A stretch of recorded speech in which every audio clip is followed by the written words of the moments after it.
नमस्ते दोस्तों, स्वागत है आपका मसाला पॉपकॉर्न चैनल पर, जहां हम दुनिया भर की फिल्मों को आसान हिंदी में समझाते हैं। तो कहानी की शुरुआत होती है और हमें एक कपल को गाड़ी में दिखाया जाता है जो कि किसी इमरजेंसी सिचुएशन में शहर से निकलकर भागना चाह रहे हैं।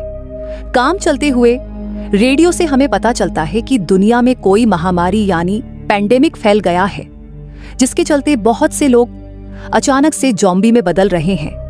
ये ज़ॉम्बी पहले से कहीं ज्यादा खतरनाक हैं, ना तो मरते हैं और ज़ॉम्बी बनने के बाद इंसान बहुत अजीब और खतरनाक इंसान का कॉम्बो बन जाता है।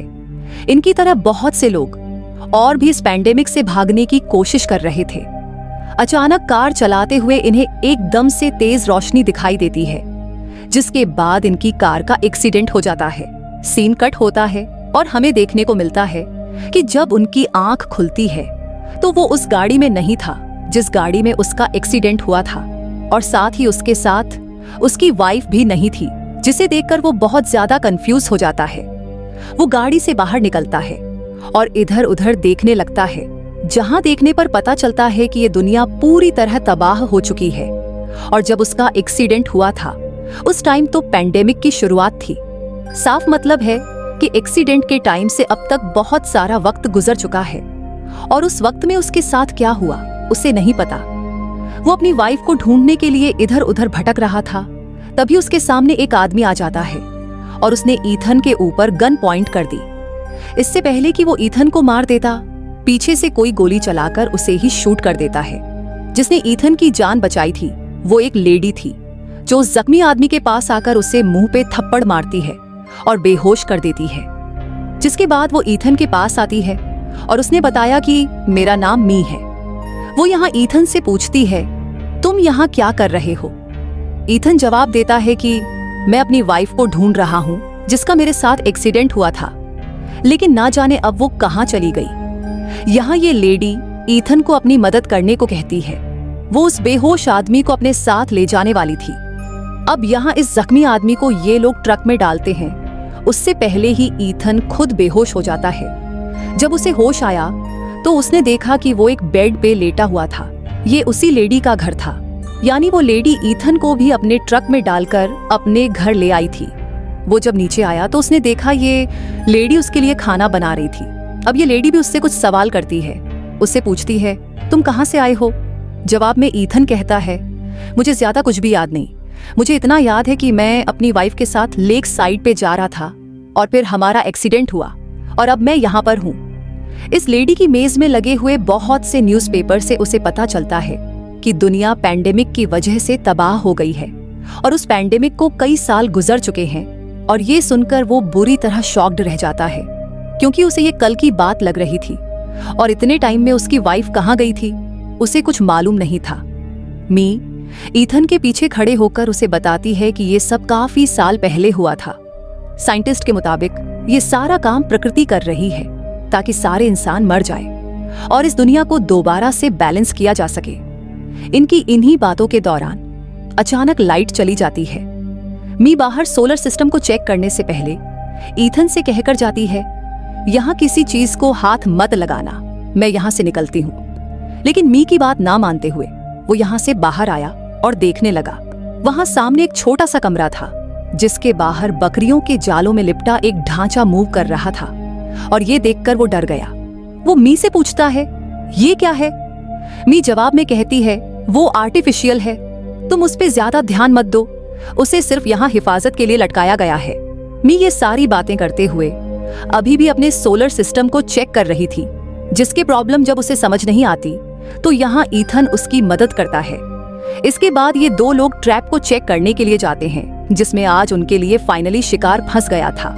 अब रात का खाना खाने के बाद ईथन उसे कहता है, आपकी मेहमान नवाजी का बहुत शुक्रिया, लेकिन अब मुझे जाना होगा क्योंकि मुझे अपनी वाइफ को ढूंढना है। लेकिन यहाँ भी उसे कहती है, रुक जाओ, आज की रात सुबह को मैं तुम्हारे साथ जाऊंगी तुम्हारी वाइफ को ढूंढने के लिए। ईथन उसके बाद मान जाता है। वो यहाँ पर फिजूल नहीं रहना चाहता था, इसलिए रात में उसने साइकिल चलाकर मी के घर के लिए ओवर भी इलेक्ट्रिसिटी भी जनरेट की। जिसके बाद मी सोने चली जाती है, लेकिन ईथन को अभी भी नींद नहीं हो रही थी सुबह होने का। इसलिए आधी रात में वो खुद मी की गाड़ी लेकर अपनी वाइफ को ढूंढने के लिए निकल गया। उसे एक्सीडेंट से पहले की चीजें भी पूरी तरह याद नहीं थीं।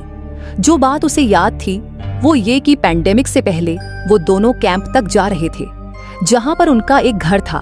फाइनली ईथन वहां पर पहुंच जाता है। वो अब अपना घर खोलकर अंदर जाने वाला था, लेकिन उसने नोट किया कि घर अंदर से लॉक है। तो अब वो जोर जोर से एमा एमा चिल्लाने लगा, लेकिन जब अंदर से कोई आवाज नहीं आई तो मजबूरन उसे विंडोज तोड़कर अंदर जाना पड़ा। अंदर कोई रहा तो रहा था, लेकिन वो एमा बिल्कुल नहीं थी, जो कोई भी था। ईथन उसे टॉर्च दिखाकर उसे एमा के बारे में पूछने लगता है, लेकिन ये लड़की बताती है कि वो उसे नहीं जानती और काफी सालों से वो अपने बेटे के साथ यहाँ पर अकेली ही रह रही है। अभी ये लोग यही बातें कर रहे थे कि उन्हें पीछे से भारी कदमों की आवाज आने लगी।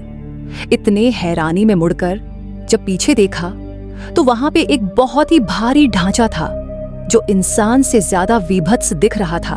वो इनके घर के अंदर घुसने की कोशिश करता है, लेकिन जल्दी से वो लड़की आगे बढ़कर घर का दरवाजा बंद कर देती है। लेकिन वो स्केलेटन, जो कि एक ज़ॉम्बी है, असल में वो ईथन के तोड़े हुए विंडो से इस घर के अंदर उस लड़की के ऊपर हमला कर देता है। जिसे बचाने के लिए ईथन पास पड़ी हुई हथौड़ी उठाकर उसके सिर पे जोर जोर से मारता है और ऐसे वो दूर हो जाता है और औरत बच जाती है। थोड़ी देर बाद जब दरवाजे के बाहर देखा तो वो शॉक्ड रह गया कि वो स्केलेटन अभी भी जिंदा था। और फिर इस औरत ने बताया कि ये पौधों जैसे ज़ॉम्बी कभी नहीं मरते, लेकिन खैर उन्होंने इस टाइम इससे छुटकारा पा लिया था। और ये लड़की कुछ बातें कहती है और फिर ये लड़की ईथन से कहती है, तुम सो जाओ, अभी मैं घर की रखवाली करती हूँ ताकि यहाँ पर कोई ना आए। उसकी बात मानते हुए ईथन सो गया, लेकिन सुबह जब ईथन की आंख खुली तो उसका पूरा मुंह खून से भरा हुआ था। और उसने जब पीछे मुड़कर देखा तो वो औरत और जो बच्चा इस घर में थे वो दोनों नीचे मरे पड़े थे। ऐसा लग रहा था कि किसी ने उन्हें चीर फाड़ कर खा लिया हो। वो जब घर से बाहर निकला तो उसने देखा कि कोई ज़ॉम्बी टाइप एक बच्चे के ऊपर हमला कर रहा था। जैसे ही ईथन उसके पास गया तो उसने ईथन की तरफ झपट्टा मारा, लेकिन ईथन को खाने के लिए नहीं। वो ईथन से कुछ कहना चाह रहा था, कुछ बोलना चाह रहा था, लेकिन उसकी आवाज बंद थी। वो डरा हुआ था और अचानक गोली के चलने की आवाज दोनों को ही डरा देती है और ईथन के सामने खड़ा ज़ॉम्बी नीचे गिर जाता है। हमें पता चलता है कि यहाँ पे ईथन को बचाने के लिए मी आई थी। अब यहाँ से जाने से पहले ईथन को यहाँ पे लगा हुआ एक बर्ड बॉक्स दिखाई देता है जिसपे उसकी वाइफ का टैटू बना था।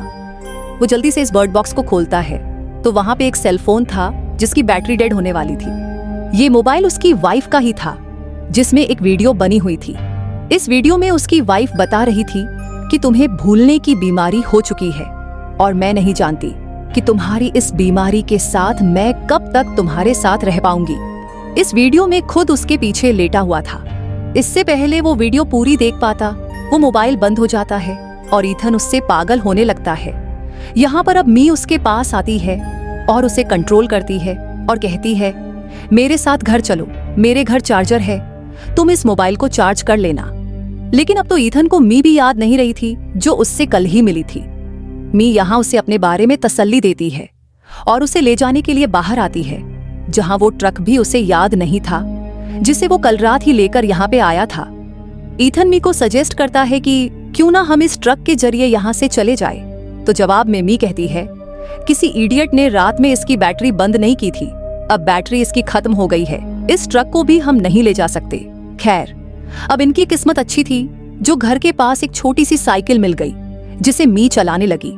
रास्ते में इन्हें काफी सारे ज़ॉम्बी पे नजर आए जो तकरीबन मी में बदले हुए थे।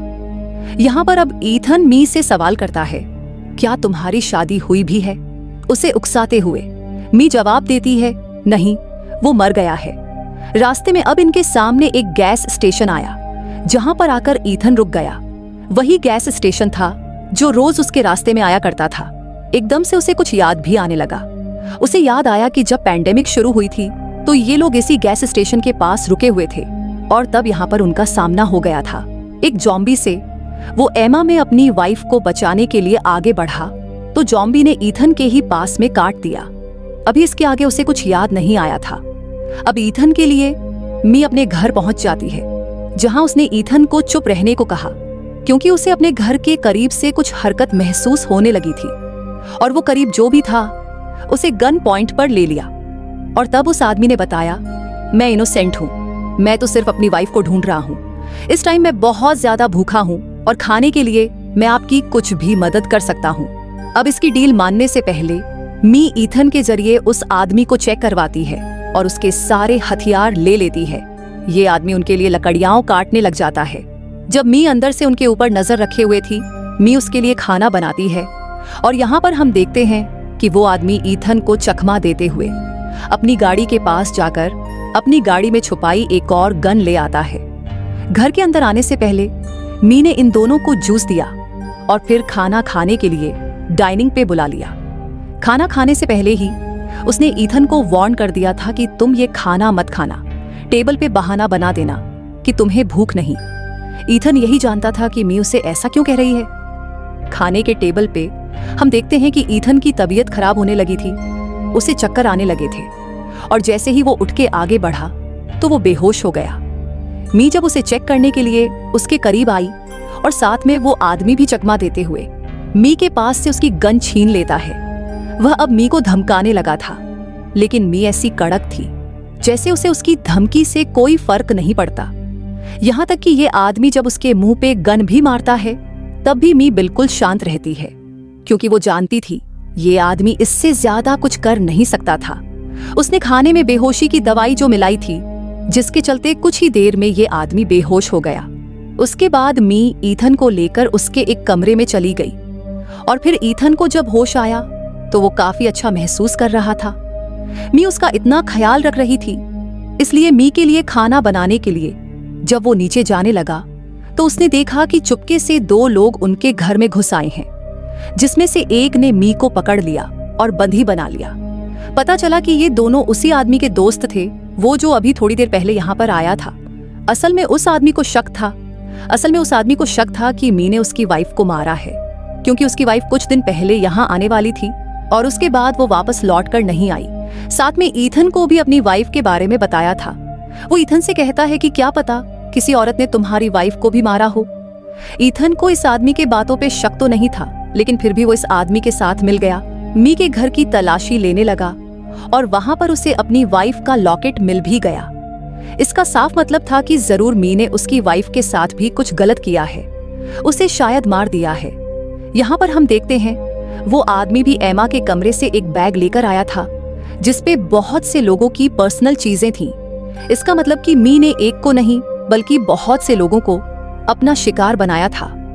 यहाँ पर अब इस आदमी का दूसरा साथी मी के घर के बैकयार्ड को चेक करने के लिए जाता है, जहां अंदर जाकर उसने देखा कि ये जगह बिल्कुल एक हॉस्पिटल जैसी थी, जहां पर उनके लीडर को भी बांधकर रखा गया था और उसका एक हाथ भी नहीं था। इससे पहले कि वो ये बाहर जाकर अपने दूसरे साथी को बता पाता, वो मी के बिछाए जाल में फंसता है और वहां लगे ट्रिगर बम के फटने की वजह से मारा जाता है।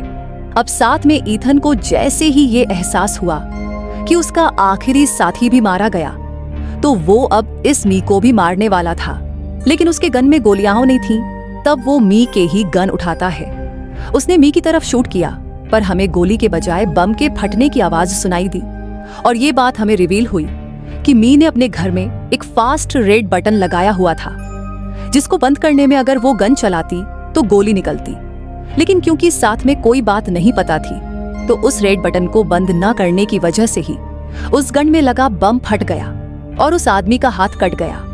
अब दोबारा से ही ईथन की तबीयत खराब होने लगती है और मी किसी तरह अपने आप को छुड़ाकर ईथन को उसके रूम में ले जाती है। ईथन परेशान था और उस टाइम मी ने उससे कहा, कुछ नहीं होगा, तुम सुबह तक ही सब भूल जाओगे। और इसके कहने के मुताबिक ठीक ऐसा ही हुआ। सुबह उठने पर ईथन को कुछ याद नहीं था और यहाँ पर मी ने कहा, चलो शिकार करने चलते हैं, क्योंकि घर पे खाना खत्म हो रहा है। चुपचाप ईथन मी के पीछे चलने लगा और चलते हुए इस मर्तबा जिस घर में वो रह रहे थे, उस घर को देखकर उसे एक अजीब सी याद आई। उसे याद आया कि वो और उसकी वाइफ एक साथ इस घर में आए थे, जहां पर इस घर का ऑनर भी मिला था। वो ऑनर एक प्रीस्ट था, जिसने इन्हें बताया था कि यहाँ पे जो पेंडेमिक फैली है वो गॉड ने इसलिए फैलाई है ताकि इंसान इससे सबक सीखे। लेकिन एमा की वाइफ एक डॉक्टर थी और उसे लगता था कि ये किसी खास वायरस की वजह से हुआ है। इन्हीं यादों को याद करते हुए ईथन को ये भी याद आता है कि उसके हाथ में लगा जो प्लास्टर था उस पे हमेशा रेड कलर से लिखा रहता था, लेकिन आज उसके प्लास्टर पे ग्रीन कलर से लिखा हुआ था। और ये सोचते ही उसका दिमाग खराब होने लगा। उसे लगा कि जरूर मी उसके साथ भी कोई खेल रही है, इसलिए ये सब जानने के लिए उसने मी के ऊपर ही गन पॉइंट कर दी। लेकिन मी सबको लेकर गड़बड़ाई नहीं। ईथन ने जब उससे सवाल पूछा कि आज इसका कलर ग्रीन क्यों है, मेरे साथ क्या खेल रही हो, तो मी ने एकदम आराम से जवाब दिया, रेड पेन खत्म हो गया था। यानी इसका साफ मतलब था कि बार बार उसके हाथ पे एमा लिखकर ये दिल वो खुद ही बनाया करती थी। वो हर चीज से तंग आ चुकी थी। इस टाइम वो ईथन को सच बता ही देती है कि ईथन, तुम चिंता मत करो, तुम मर चुके हो। असल में गैस स्टेशन पर जब तुम्हें काट लिया था तो तुम भी इन्फेक्टेड हो गए थे। ये सुनकर ईथन शॉक्ड हो जाता है और अपना प्लास्टर खोलता है, जहां पे उसे अपने हाथ पे बहुत से छोटे छोटे प्लांट दिखाई देते हैं, जिसका मतलब साफ था कि मी ने तुम्हें हमेशा एक इंसान जैसा बनाए रखने के लिए तुम्हें इंसानों का मांस खिलाया, जिसकी वजह से तुम पूरी तरह एक ज़ॉम्बी में नहीं बदले। हमें पास्ट में दिखाया जाता है जब वो इस घर में आए थे और प्रीस्ट से मिले थे, तभी प्रीस्ट को शक हो गया था कि ईथन कोई इंसान नहीं, क्योंकि उसके अंदर कोई स्पिरिट बोल नहीं रही थी। वो कोई इंसान जैसे एक्शन नहीं कर रहा था और ये चीज एमा छुपाना चाह रही थी। एकदम से इन सब के दरमियान मी के साथ बैठे हुए ईथन के चक्कर आने लगते हैं और एमा उसे लेकर वॉशरूम में चली जाती है, जहां वो अजीबोगरीब हरकतें करने लगा था। एमा उसे बोलती है, अपने ऊपर कंट्रोल रखो, मैं तुम्हारा कोई इंतजाम करती हूँ। ये कह के वो नीचे आ गई और नीचे आकर एमा ने उस फैमिली से कहा, असल में ईथन की तबीयत कुछ ठीक नहीं, वो थोड़ी देर में आएगा। ये सुनते ही उस प्रीस्ट का शक कंफर्म होने लगा कि ईथन इंसान नहीं है।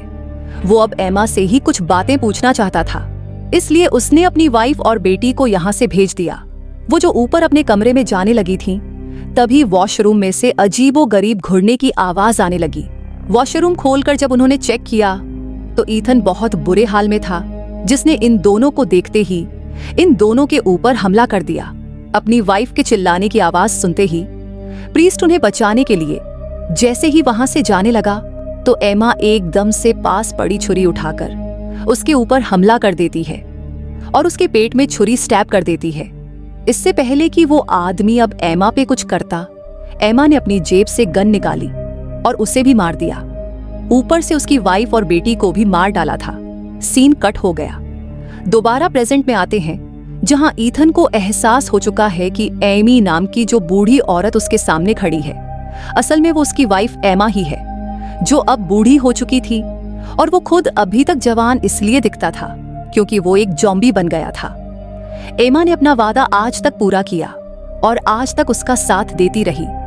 उसके लिए उसने कई लोगों की जान भी ले ली। और क्योंकि ईथन को भूलने की बीमारी थी, तो बूढ़ा होने पर ईथन को पहचानना बंद कर दिया था। इसलिए एमा ने अपने आप को मी कह के ईथन से इंट्रोड्यूस करवाया। इस सब जानने के बाद ईथन की आंखों से आंसू निकलने लगते हैं और अब एमा से कहती है, मैं इन सब चीजों से थक चुकी हूं, अब मैं तुम्हारे साथ तुम्हारे जैसे बनके रहना चाहती हूं। ईथन अपनी वाइफ एमा को एक ज़ॉम्बी बनते नहीं देख सकता था। वो इस सारे दुख में अपने आप को शूट कर देता है। लेकिन जैसा हम पहले जानते हैं कि ज़ॉम्बी मरते नहीं, तो वो दोबारा से जिंदा हो गया। और वो जिंदा होने के बाद उसे दोबारा से चेक करने लगता है। यानी ईथन अब उस स्टेज पे आ रहा था जहां पर वो एक बुरी तरह ज़ॉम्बी बन गया था। और इस टाइम पर अगर वो किसी इंसान का मांस ना खाता तो वो दोबारा इंसान जैसा ना रहता। एमा उसके लिए कोई शिकार नहीं करके लाती, बल्कि अपने आप को उसके सामने रख देती है। ईथन उसे चीर फाड़ कर खा जाता है, जिससे उसे बहुत ज्यादा दर्द हुआ। लेकिन फिर कुछ देर बाद दिखाया गया कि वो भी एक ज़ॉम्बी बनकर जिंदा हुई। असल में वो अब ज़ॉम्बी बनके ही ईथन के साथ रहना चाहती थी, जहां उसे भी किसी इंसान का शिकार ना करना पड़े। और ये उसकी ख्वाहिश पूरी हो गई। ये दोनों अब आगे की जिंदगी ज़ॉम्बी बनकर ही साथ गुजारने वाले थे। और बस यही दिखाते हुए ये कहानी खत्म हो गई।